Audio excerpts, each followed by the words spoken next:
The CBS Sports family of networks, the highest standard in sports television, including the CBS Sports Network, Showtime Sports, CBSSports.com, and the CBS Sports Radio Network. The best in sports online, on radio, and on the air. CBS Sports. Expect it here.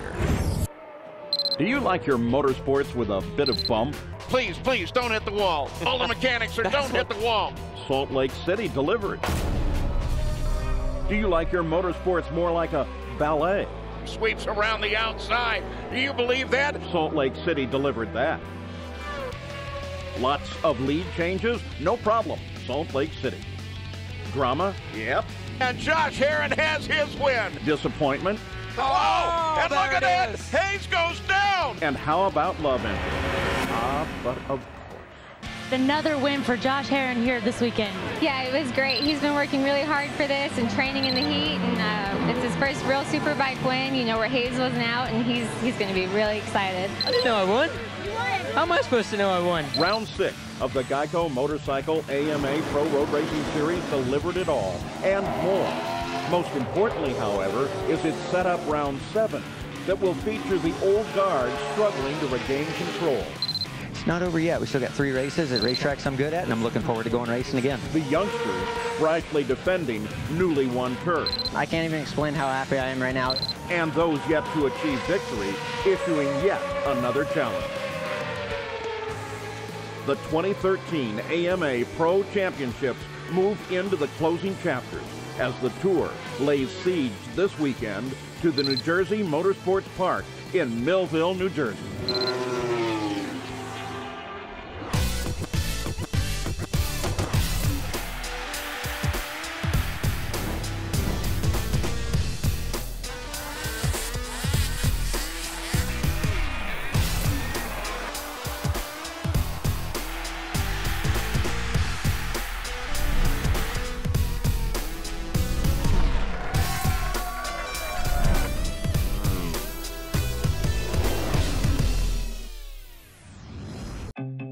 How close is the championship chase for the National Guard AMA Pro Championship gotten? Well, consider this. This is how the points looked at the beginning of the Salt Lake City weekend, with Josh Hayes sitting up there at number 1. But after Salt Lake, it looked like this, with Josh Herrin now number 1 and Josh Hayes all the way down in 3rd. Clearly, a distinct change from what everyone expected was a presumed 4th championship for Josh Hayes. Hi, and welcome. I'm Paul Page, and we're at the Millville Army Airfield. It's America's first defense base, and it was built here in 1941. We're here to pay tribute to the thousands of pilots and air crews who have spent their time here defending America, and it's active even today. And the New Jersey Motorsports Park is right on the edge of this airfield, where we're going to be bringing you championship action throughout the weekend. Now, the whole thing really began for us at Salt Lake City when it turned it around. In Superbike race number 1, keep an eye on Josh Hayes. He gets a great start.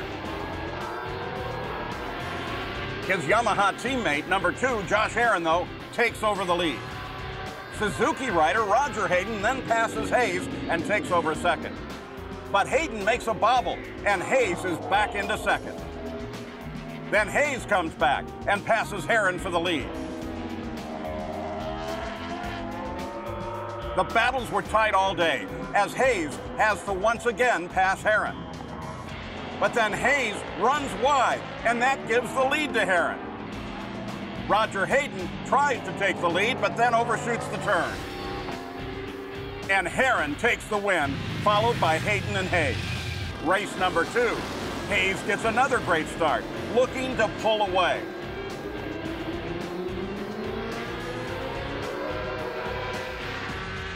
But then look at this. While leading the race, he drops the bike and over into the sand pit. I don't know if I've made my mistakes through the years, and they happen sometimes. I try hard as I can every time I get out there, and I was trying to win the race, and it got the best of me this time. I ran out of talent. Number 36, Martin Cardenas, takes the lead from Hayden. And Cardenas hangs on to take the win. Well, let's make sure we have a clear understanding of how the points work. You get 30 points for each win, 1 for the pole, 1 for the most laps led in each race, which will include, of course, Laguna Seca, 3 races to go. The key is down there at number 2. If Herron wins 1 race and finishes second in the other 2, then Herron will take the championship by 6 points. Now, with more on that, let's go over to Danielle Teal. The number 2, Josh Herron, is leading the Superbike Championship by 9 points over Martin Cardenas. Josh, we know you've been training, so physically you're ready for this weekend, but knowing you need to get a race win in, how are you feeling mentally? I feel really well. You know, going into this weekend, I'm real confident and real excited to just get it over with. Hopefully we can get a win and hopefully some of the extra points that help out a lot, and just roll into Laguna with a nice cushion and, you know, no stress on our shoulders. And are you ready to take this championship all the way to Laguna? Oh, yeah, I'm ready to battle it out. You know, like you said, I've been training real hard and I'm physically ready and have no excuses, so. Scott? Danielle, the big story down here on the number 1 is that there's a lot of work going on this bike. Jim, you want to tell me what happened over here? Sure. We had a test between Miller Race and New Jersey here, so we had a little bit of a tip over. So to make sure we can do everything we can to get max points, we're going to build him a new bike. Well, the pressure's still building over here on the number 1. A lot going on at the end of the year. Let's go back to Danielle. Scott, quite the opposite of the number 1, Josh Hayes, is number 36, Martin Cardenas. He's cool, he's collected, he's a 2-time Daytona Sport Bike champ and very much a contender for the Superbike Championship as well. Martin, what's the approach this weekend? The approach this weekend is same as the other weekend. Try to win the race and do the best I can. 9 points behind Josh Herron. What have you been doing to prepare? I'm working a lot physically to be prepared for this weekend, and next weekend in Laguna is going to be very important, and I'm trying to do my best to be in contention until the end or try to win the championship. Paul? Thanks, Danielle. Coming up, Cameron Beaubier continues domination in sport bikes. We'll meet a man in black. I want to be the best, and, you know, so you got to work harder than everybody. And a world champion looks at start. To help the rider start the motorcycle, look at the PlayStation buttons over here. The blue one's the one you want to find once you get to the line. We've got a deuce and a half of a show for you. AMA Pro Racing Preview Show on CBS Sports Network is brought to you by Yamaha. Yamaha is the first name in motorsports. And by GEICO, saving people money on more than just car insurance. Visit geico.com for a free rate quote. Twice this season, we have seen defending champion Josh Hayes receive a 5-second penalty for jumping the start. The first time was at Barber in race number 1. There he was able to overcome the penalty and take the checkers. At Mid-Ohio for race number 2, he was not as fortunate. That red light foul wound up costing him the race by the slimmest of margins, just over a 1/10 of a second. Starts, therefore, are incredibly important, just like they were for this old C-47 Goonie Bird, which served our armed forces all the way from the Second World War through Vietnam. And starts on the race course for guys like Josh Hayes are absolutely critical. So let's analyze the start and send it over to our Professor Russell. Well, Paul, as you can see, the starts this year in the Superbike class and in any racing is so important sometimes. You can either be a hero or you can be a zero. We refer back to Mid-Ohio when Josh Hayes jumped to start that little bit. That little mistake cost him big in the points. Right now, he's 16 points behind his teammate. He could have only been 7. Coming into the end of the season, it's so important. To start one of these motorcycles, when you come around off the siding lap, you pull up to your mark on the line here, you're not allowed to move. Back in the old days, they would allow you some leeway where you could roll the bike forward a little bit before the light came on. Those days are gone. To help the rider start the motorcycle, look at the PlayStation buttons over here. The blue one's the one you want to find once you get to the line. Hit that one time, that'll allow you to pin the throttle wide open. The RPM will hold at 11,000 RPM. At that point when the light goes green, you're still going to have to feed the clutch in. You can't just dump the clutch, so that at that point, the wheelie control will kick in, and that'll allow the front end to loft about that high. They'll be able to stay full throttle and really get these things off the line. Now we're going to see if that jump start at Mid-Ohio is going to come back to haunt Josh Hayes. Thanks, Scott. Of course, there were starts at Salt Lake City as well. For instance, in the Daytona Sport Bike. In the first of those starts, Jake Lewis took the lead, but then in turn 1, it was Garrett Gerloff who went to the number 1 spot. With Gerloff in the lead, Beaubier starts his way through the pack, passing number 95, J.D. Beach. In turn 1, Beaubier drafts and then overtakes Gerloff. But unlike other rounds where it would have been Cameron's race, Gerloff passes him back. And after a valiant battle, Gerloff succumbs to Beaubier. And Beaubier takes the win. In race number 2, Beaubier gets a great jump and grabs the hole shot. Turn 1 becomes the place to pass. More than a dozen passes happening here, mostly between Beaubier and Gerloff. J.D. Beach introduced himself to the party. After disposing of Beach, the two Yamahas battled to see who could pass who the most. Fittingly, the final pass of the day happened, you guessed it, not in turn 1. Beaubier wins, but under a lot of pressure from Gerloff. Here are the current points in the Daytona Sports Bike, where Cameron Beaubier has a massive lead and, in fact, can wrap up his championship here this weekend. We also want to show you the Harley-Davidson points, where 1st through 5th is separated by a mere 20 points. And take a look at number 29, Tyler O'Hara. He works as hard as anyone to pursue his dream.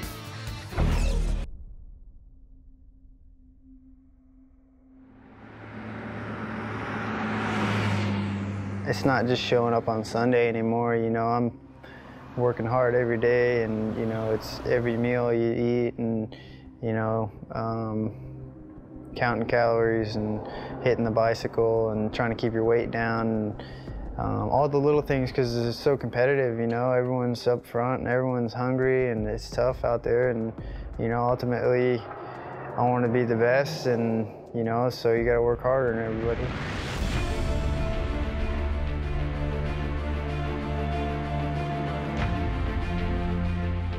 Usually hit the gym 3 or 4 times a week. Yeah, I got a killer program. I got a great trainer, Justin. It's kind of a CrossFit, more athletic coordination, flexibility, and a lot of core and balance, which really translates over to the bike. And you know, when I get on the bike, I'm ready. I'm in shape and feel good, and I feel like I know how to ride a bike, and just doing everything I can to optimize my personal performance. Winning a championship, that's what it's about. You remember that. Money comes and goes. Usually it goes.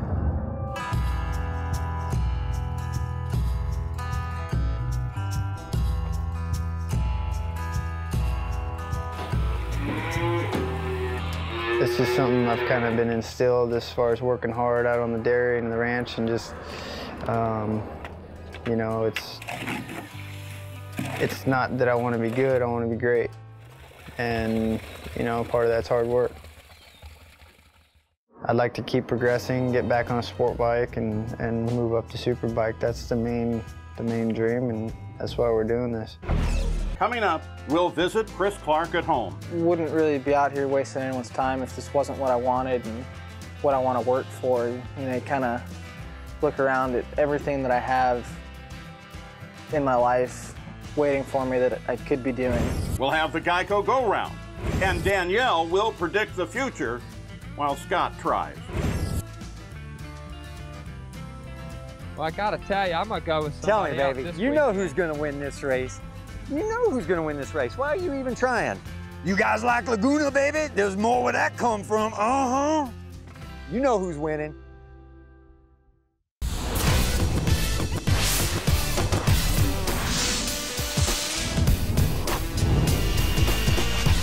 Do you know what this is? Well, it's called a tail hook, and it's attached to a Navy A4. It's this hook that catches what the Navy calls the wire, which is really a big cable, and when it does, it stops this A4 flat on the flight deck. Now, what if it doesn't catch it? Well, that's called a bolter, and they have to go round. Go round. I don't know how I do this. It's time for our GEICO go-round. A color we haven't seen here lately in the paddock is the green of the Kawasaki. Dustin Dominguez, you're making the switch from Superbike back down to Daytona Sport Bike. First time for you and the Kawasaki. How are you feeling? Feeling great. You know, we got this Ninja ZX6 through the Kawasaki Team Green program, and everything come out great. So we're just ready to show everybody what we got. Do you feel like you have a better chance to put down a result here this weekend on the Kawasaki? Definitely. You know, the Kawasaki is a great bike, and hopefully we can go out there and just show everybody that it belongs up front. There's two guys over here under the Red Bull banner that, well, one of them's already beat the guy, Cameron Bubby, we're talking about. Can you do it again? I sure hope so. We only got a few more races left, so I'm going to give it everything we can, and we're definitely going to go for it and try to make something happen, try to get some wins. Well, JD, you came really close at the last round. You got anything for him this weekend? Yeah, me and Scott, I hope so. We've had a while since our last race, but I've been racing a lot of dirt track, got a lot of experience close racing, so hopefully we have something for Cameron and show him a elbow maybe and go for it. The number 5, Corey Alexander, has done so well this season in the Super Sport class that he's been invited to race the final round of the year at Laguna Seca in Daytona Sport Bike. Corey, how are you feeling about that step up? Yeah, I'm real excited. My National Guard GSXR 600 been real strong all year this year in Super Sport. So we're here at Jersey just trying to get this championship under our belts and then go out to Laguna and run with the big boys. So. And how do you feel going into this weekend knowing your championship is this close to being closed? I'm real nervous. I'm a little tentative. You know, I just don't want anything bad to happen. But you know, I know what I have to do to win. So I think we'll do okay here. It's our home race, so I'm excited. Corey Alexander ready to wrap things up here at his home race.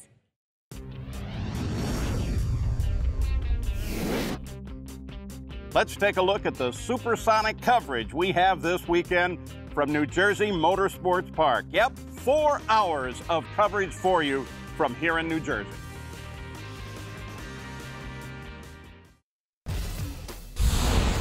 AMA Pro Racing Preview Show on CBS Sports Network is being brought to you by GEICO. 15 minutes could save you 15% or more on motorcycle insurance. Get a free rate quote today. And by 1-800-MOTORCYCLE. The lawyers at 1-800-MOTORCYCLE remind you to ride safe tonight. 1-800-MOTORCYCLE. Lawyers helping injured riders. Call or click anytime for a free consultation. We've now moved inside this charming little museum, and it has a little bit of everything. Like, this is a Pratt & Whitney double WAS, R2800. R because it's a radial engine. 2800 because it has 2,800 cubic inch displacement.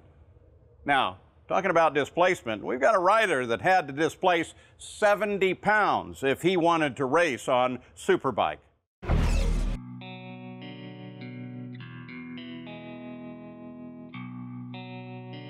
Here in Vegas, fortunate enough we've been here for a really long time. Family's been here since the 30s, and we're one of the largest beer distributors in the state of Nevada. Yeah, I was pretty fat when I was 15. I was, you know, just eating too much and of the wrong stuff, and really starting to ride or race motorcycles, I think, saved my life in a sense of just being healthy for, you know, anything. It's not just about the sport, but being healthy in general and getting that longevity out of your life and not limiting what you can do. Yeah, I wouldn't really be out here wasting anyone's time if this wasn't what I wanted and what I want to work for. You know, kind of look around at everything that I have in my life waiting for me that I could be doing, and what I'm giving up, I think, to chase this dream. You know, it's definitely what I want to do, and I think, you know, it's shown that every year, you know, I continue to progress. I think on Chris's side, he's using it as another way to show, like, hey, I am serious about it, and I'm going to prove that I'm not going to take the easy way out. I am looking to better myself. I have a passion for this sport. I want to do it right. And I was impressed when he contacted me and said, hey, you know, I want to get something going and work together. And you know, and I was like, wow, that is huge, you know, and it's a different end of the scale. But I would say just as much fight and, you know, spark is going to be needed to come from that angle as someone coming from the other angle. Don't know too many people who were, you know, that heavy, who have been able to lose that weight racing motorcycles. Now, let's revisit Josh Hayes and his chance for a championship. This is his history at this track since the very first Superbike race in 2009. Hayes literally owns this track. But in sport bike, well, both Martin Cardenas and Josh Herrin have scored victories here. So it's still very much an open question. And it is time now for our predictions. We're going to begin with Danielle Teal, and then Scott Russell is going to try his prediction yet again. We'll see how that works out. Paul, my prediction for Superbike has to be the number 2 of Josh Herrin. He's been training really hard, and we know he needs a win to secure that championship. But in Daytona Sport Bike, it has to be the number 8 of Garrett Gerloff. He has a great history here at New Jersey Motorsports Park, and you know he is due for a win. Scott?